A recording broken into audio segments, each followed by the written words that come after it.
Hello, everybody. Today I have with me award-winning coach, Shameca Tankerson. Shameca, I am so happy to be talking to you today. Thank you so much for coming here.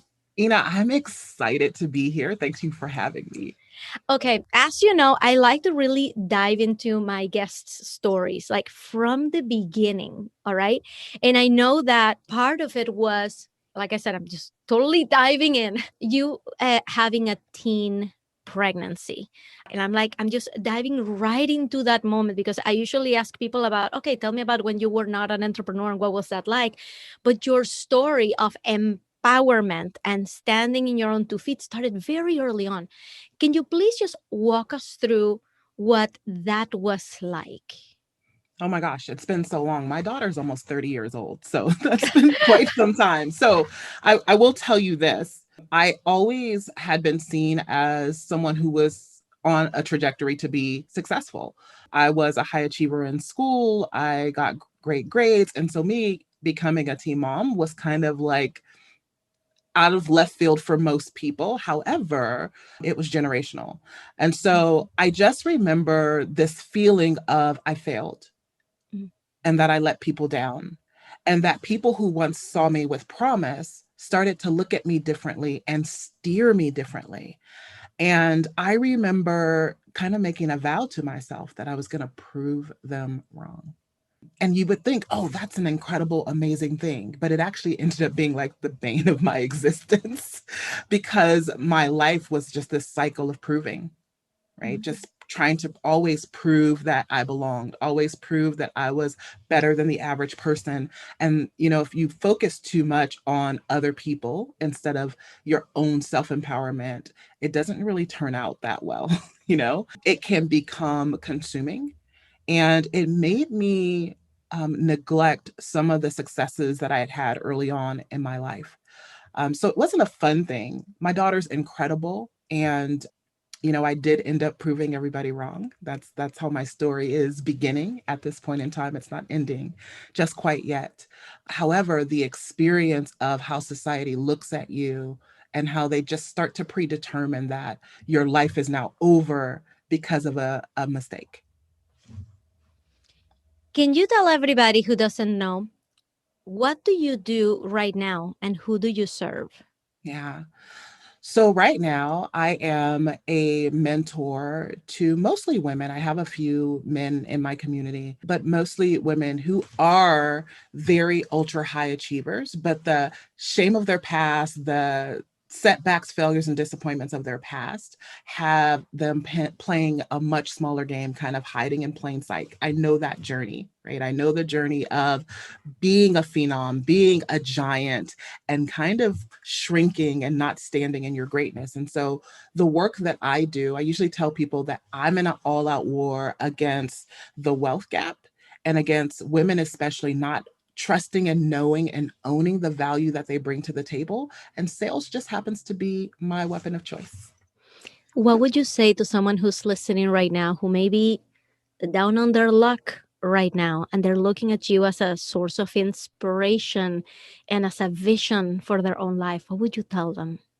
The words that are always in my heart and soul are just never give up. And it doesn't have to be a pushing, striving. It's just a trust and a knowing. When you know that you know that you know, I could look at my life and go, it wasn't supposed to be that way. And in hindsight, I go, it was exactly how it was supposed to be. When I was in it, I was just trusting in the knowing that there was always something greater that is coming on the other side. And so I would say never, ever, ever give up on your dreams, no matter how outlandish they seem, how impossible they seem, because everything's impossible until somebody does it. And just keep that courage and that faith. It takes courage to continue to get back up again when it looks like all hell is breaking loose around you, and to also be gracious with yourself, learning how to not beat myself up. And when going through potential setbacks and disappointments has become an art form for me, allowing emotion to process through me when I need it and not judging it. All of those things are just really, really important. And no one can give that to you but you. Do you remember a time when maybe you were going through your college experience, or maybe when you were just starting out, right around that time frame when things got really hard and you may have considered quitting or doing something else? Or I would love for anybody out there who's listening who can see you as that beacon of vision and strength to hear about a time that things didn't feel like they were clicking and working out. Yeah. So I am a very tenacious person. So quitting is not in my vocabulary. But I will tell you that I thought I was on this great path at one point in time. I was about 27 years old. I just earned my first six figures. While I wasn't a complete business owner, I was a 1099 employee and I did have a company associated with it. And so here I was on the cusp of multiple six figures. Things were going great. I'm thinking, all right, I'm proving them wrong. And in 2008, in the United States, we had a big like real estate bust. And I was actually in real estate at the time. I was in real estate loans in the financial end of it. And we ended up losing everything. So at this time, I had gone from being a teen mom to being a six figure, just about multiple six figure earner. And so I thought, okay, here we are. This is it. I'm about 27 years old. I'm managing, some real estate mortgage companies and just doing really, really well for myself. I have employees in my own small little company. It was just really great. And I just remember we had a almost 4,000 square foot home. People would be like, you live in a mansion. I'm like, it's just a house. And so we drove nice cars. My husband drove a Beamer. I drove a Mercedes. It was all like everything was gravy, right? It was beautiful. I had kids in private school. I was doing the thing. Yeah. And we only lasted a little while because I didn't have quite as much savings because I thought the money was just going to keep coming. So I had future plans. And so when the real estate bust happened, eventually we ended up having to let employees go. We lost the cars, we lost the house, we lost everything. I always tell people right now I'm playing my country song backwards. We lost everything. And it wasn't just like we lost everything and people have the stories like once you've earned a certain amount of money, you could just go get it back. We had children. And so over time, depleting all the savings that we had, the only thing that we could do is go get public assistance. And so here I am, a person who was living in a house that people used to call a mansion and a multiple six figure earner and a vow to never be on public assistance in my life again once I had gone off of it as a teenager back in the welfare office. And the shame of that was huge and tremendous. And in the office, people would say things like, this is made for people like you. And I'm like, no, people like me aren't supposed to be here. And so I just remember sitting there, one, sticking out like a sore thumb because I didn't look like I belonged there, but we definitely did because we needed to feed our babies. And feeling a huge, immense amount of shame. And I think what took me so long to get back to or get to where we are, where I am today, is the releasing of that shame. Yeah. Sitting there in the welfare office, I remember almost giving up. I remember nights in the bathroom crying into a pillow so my kids couldn't hear just the pain of what I was going through. And I remember as I was sitting in the office feeling like everybody, I just felt like everyone was looking at me. No one was probably paying attention to me, but it felt like all eyes were on me. And I can like, I don't know, it was like this visceral feeling in my body of this can't be happening to me. So I'm sitting there, I'm waiting on my name to be called, and I hear like an almost audible voice because I'm at the point of like, okay, it's over. Hopelessness in my heart and my spirit, like, wow, this is what it's come to. And I hear this voice say, get up, fight. It's not over. This is not how this story ends. And so when I look back on that moment, and I have looked back on it in the past, I realize there was something I did in that moment that I didn't realize at the time. And it was that I had to give myself permission that it was okay for me to be successful, even though I'd had a huge setback. Because remember, I'm a consultant and a mentor to business owners. Yeah. And so, in order for me to mentor people, what if they find out that you had a business and you lost it? Or what if they find out that, you're right now, while you're trying to build your business, you're getting a check from public assistance? Can And I so, actually, can we actually like zoom into this right? yes. Because I'm gonna tell you something that I have been talking about on social media over the past like month, but it's taken me this long to really talk about it openly. And I want to zoom into that feeling of shame, right? I've been talking about the fact that I'm a six-figure entrepreneur. I made my first six figures in the first couple of years of my business, and I'm here showing myself as a successful business owner who can help others bring their marketing up to snuff. And due to over investing and under earning, I found myself, I was investing in like four or five different programs at one time, thinking, I just have to invest and the money will come. I just have to invest and the money will come. And I got myself into a deeper, deeper, deeper debt hole. Mhm. And it wasn't until I finally decided, okay, I just need to tell people about it. I just need to talk about this because I'm not alone in this, Yeah. right? I'm not alone in wanting to grow my business and at the same time falling into debt because I keep getting the shiny object syndrome. I keep thinking, no, that program has the ticket. That program has the ticket. It's like I'm buying lottery tickets wherever I can. And I'm like, Mhm. I know that I'm not alone in this. Mhm. But going out there with an identity of a successful business owner and having to tell everybody, hey, all the money that I'm telling you I made, I lost it just as quickly. And that it took a long time for me to get over that shame to say, this is a common story that people need to hear and we need to be part of the solution. Back then, 2008, 2009, social media wasn't what it is right now, right? So, Facebook was just starting, Twitter was just starting. I Mhm. would I would love to zoom into what was that like for you to deal with clients, right, who were trusting you, right, because you had created this persona, you had created this identity as successful. I want to know what it was like to come out to them, to come out to family and friends, the ones that were saying, you live in a mansion, you have it made, and you're here dishing out advice, right? What was it like to contract publicly?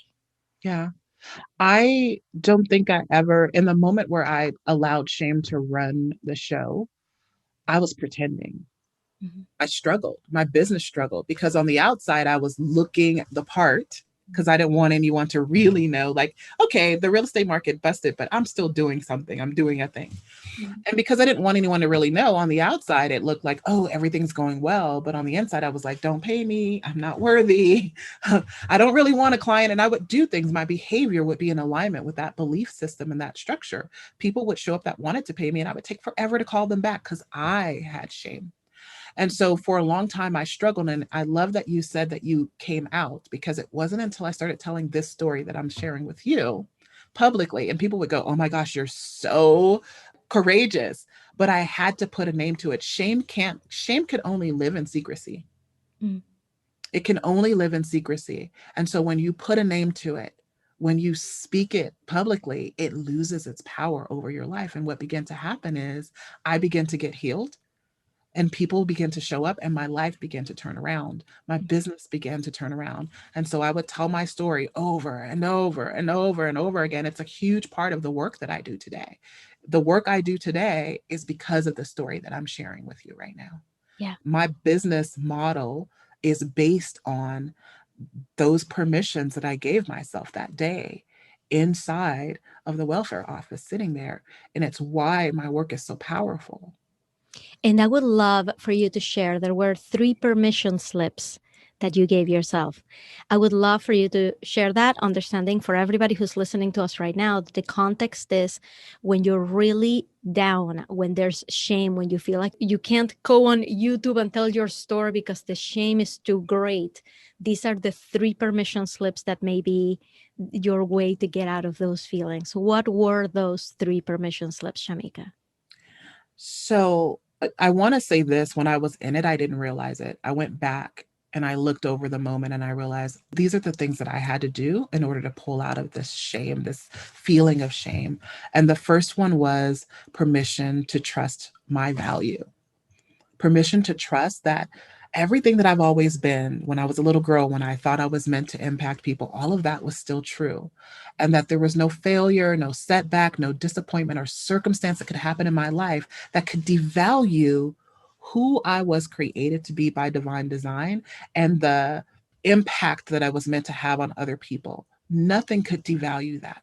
And so I always use this example of, if you think about this, let me grab something.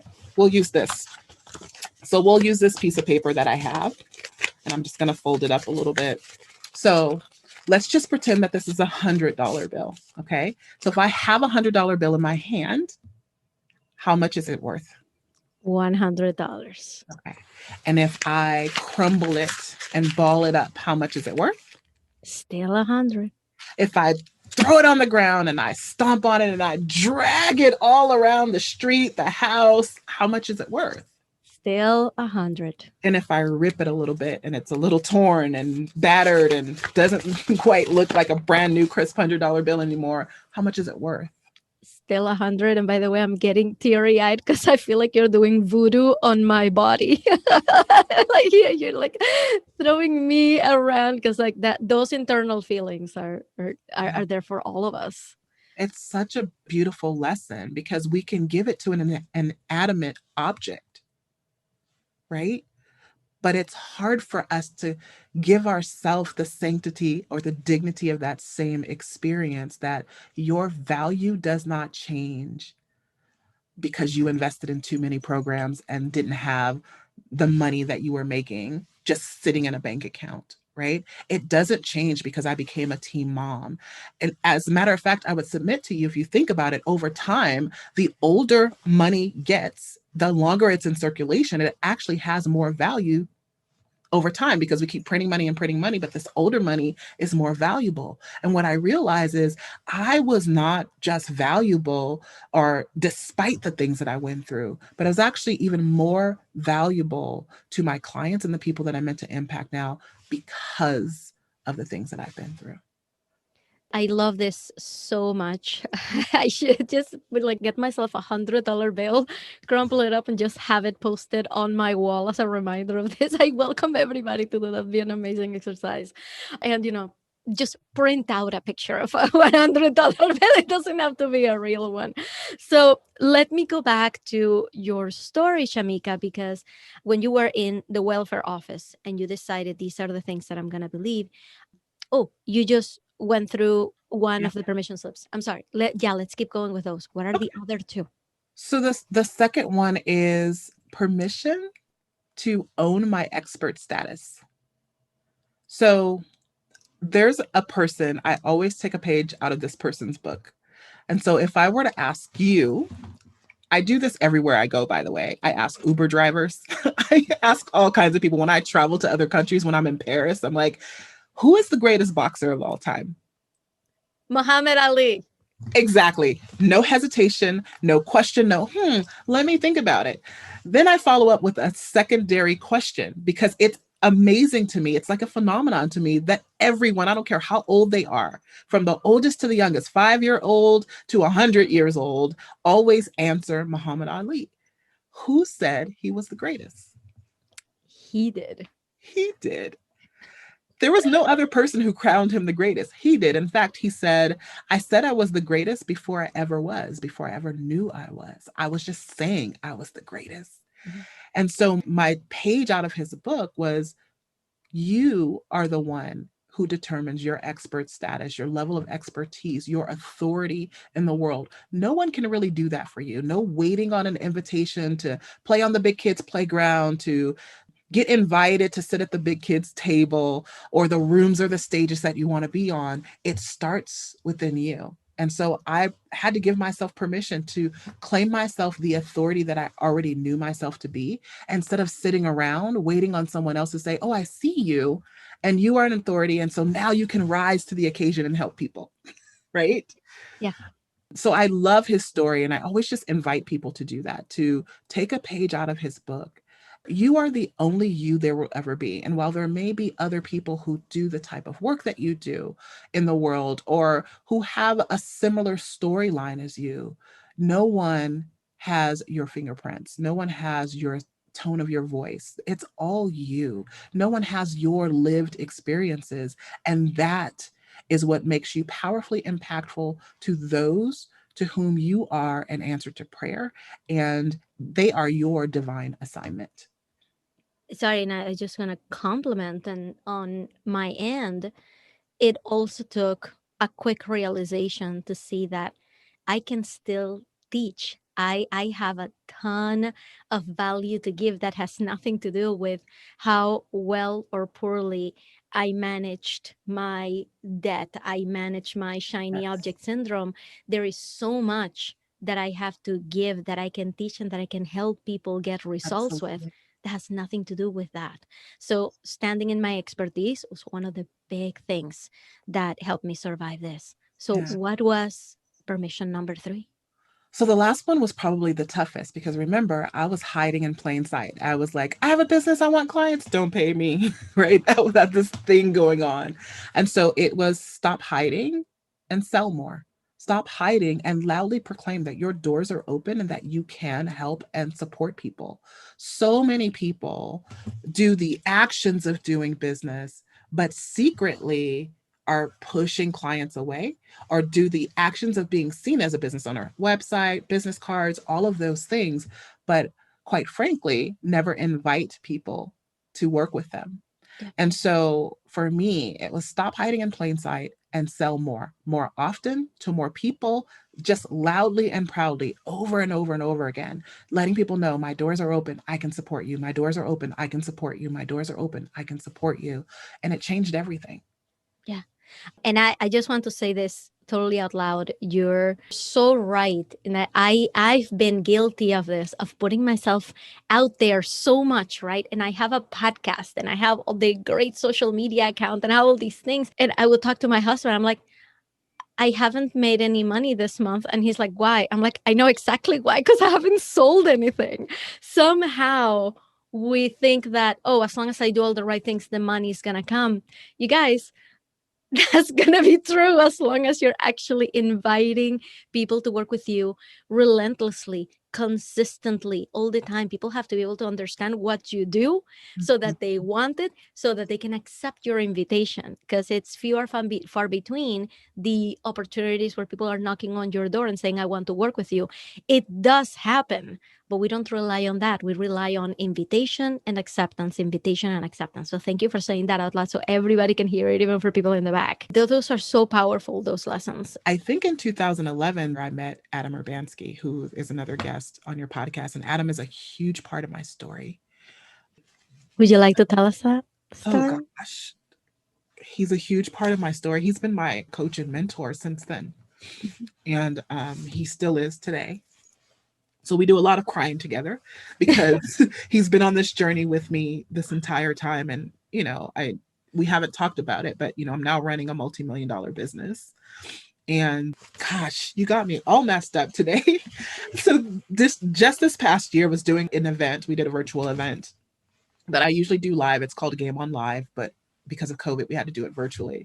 So I'm on the phone with Adam and I'm going through all of my content for the event and, just getting his feedback. And I'm telling him all the stories I'm going to tell. And I'm starting to laugh. Well, he's laughing because he's like, oh my gosh, you have just become an incredible gift to the world and marketer. And, it's all been under his tutelage. So he's like, I don't really have anything to tell you. I'm like, oh, I learned it from you. But then we're telling these stories. And I realized that every story is actually about him. It's actually a pivotal moment in my life that happened. And it was like at his event or at a mastermind. And so we're having this laugh because I'm like, oh my gosh, you're woven into the tapestry of who I am today. All of these key moments of becoming in my life, you have contributed to. That was because what I learned from him that year. It was that year that I got introduced to online marketing and the man who would become my mentor, who is Adam Urbanski. Can I ask you, if somebody's listening to this, what would you say is your biggest piece of advice on choosing a mentor? So, what I've learned is most people choose mentorship and programs based on popularity or tactics. And what you're looking for is someone who can support you in the way that you need to be supported.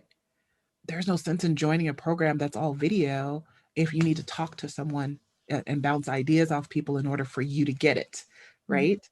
There is no point in joining a program that doesn't have a way for you to talk to people again if you're a person who needs to talk. I'm a verbal processor, so I'm not going to join a course. It's not going to happen. And so you look for, how do I need to be supported and how do I thrive? Most people think, oh, one on one is like the way to go. It is for some people.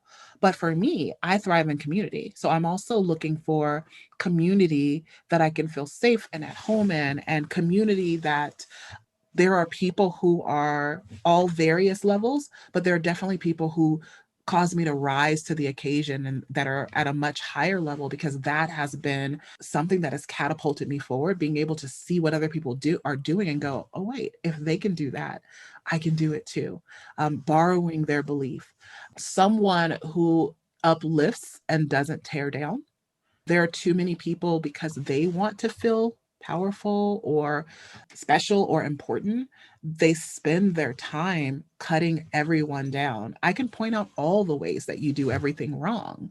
But if we could focus more on what we do well and amplify that, I think results go exponentially. So you got to get clear on, how am I best supported? Not what's the latest, greatest program that's out there or tactic that people are using and who's the mentor everyone else is going to. Who's the best mentor for you based on how you communicate, based Mhm. on your current needs as a human being and as a person, what would best support you so that you're not in a container that makes you feel like a fish out of water, which will cause you to contract instead of expand. Those are the things that I think are most important, more than a lot of, other things people look for. Is it great to have someone who's done what you're trying to do? Absolutely. But what I know and even learned from myself and, even people like you, where we've had situations happen in our life, it doesn't change the genius that is us, right? So I don't believe that it's more important to have someone who's been where you're trying to go rather than someone who can help you to get there. Yeah. And I love that because I mean, take it from somebody who has invested in a million different kinds of courses and experiences. There isn't one that is the magical solution No. because everything is going to work differently for everyone. So Mhm. figure that out, what kind of support you need, and get that. And it doesn't matter if that person has 500 followers on Instagram or 500,000. In your case, you've created $1 million business, multi-million-dollar business. I'm going to out you and say you have just over 1,000 followers on Instagram. So the Yeah, numbers are just completely irrelevant totally to irrelevant. to the kind of value that people are bringing out there. So it's finding what you need. So let me ask you before we wrap up, in your rebranding, and you like, I could see you becoming this kick-ass empowered woman. Like you could see it in your branding so clearly. Like I went to your website and immediately felt it like slapped me in the face with the power of it. And one of the things that you're very well known for is about the power of sales. It's about how you teach sales. I saw a post on Instagram where you said that one of your clients just described the way that you describe sales, the way that you teach sales, as a religious experience almost. And I thought that was very, very sweet. So is there something in particular that you believe that new starting entrepreneurs who are really, right now they may be scared of sales, right, and kind of hiding behind all the marketing, what would you say to them is a big key to unlocking their sales potential? I think the biggest thing is understanding what sales actually is, what a sales situation is. If we're in a conversation and I'm about to invite you into working with me, this is actually a pivotal moment for that person. It's a point of decision. Like I talked about Adam with tears in my eyes. None of that would have happened if he hadn't sold me something. Right. those were moments of decision for me to say, yes, I do want that bigger vision that I have for myself. And so for me, it is letting go of all of my insecurities and my thoughts about, well, what if the person's going to think I'm pushy and all of those things, and understanding that it is almost spiritual in nature. This is my moment to make an invitation to someone that can be the bridge to exactly where they're trying to go. And I take that very seriously. So I always tell my clients that, one, let go of your own baggage, right? It can't be about you, it's got to be about them. So the second thing is this: it is your responsibility in that moment, if you know that you have something that can support someone to getting there, to offer that to them. If you knew you had the cure to cancer, would you hold it back? Right. Like, how rude would that be to know that you had an answer to cancer and let someone leave a conversation with you because you didn't want to push it on them? Right? I don't want to be pushy, but you have the cure. If you know you have the cure to cancer, you do everything in your power to make sure that that person at least knew it was available, and whatever they decide to do, it's up to them. Same situation with sales. So it's your responsibility to offer and share and make that invitation, and it is their right to choose. Yeah. I love that. It's, treat people like adults, but they gotta be able to describe in their own words what it is that you do. They gotta know that Yeah. that is an option for them, and Yeah. you're the only one who can provide it. So let me ask you, if everybody who's listening right now had to do what you're about to tell them to do, and they have to do it in the next 24 hours, they don't have a choice, what would that thing be? Whatever the most scariest thing that you can think of right now for you, go do that. Because I believe that success doesn't take time, it takes courage.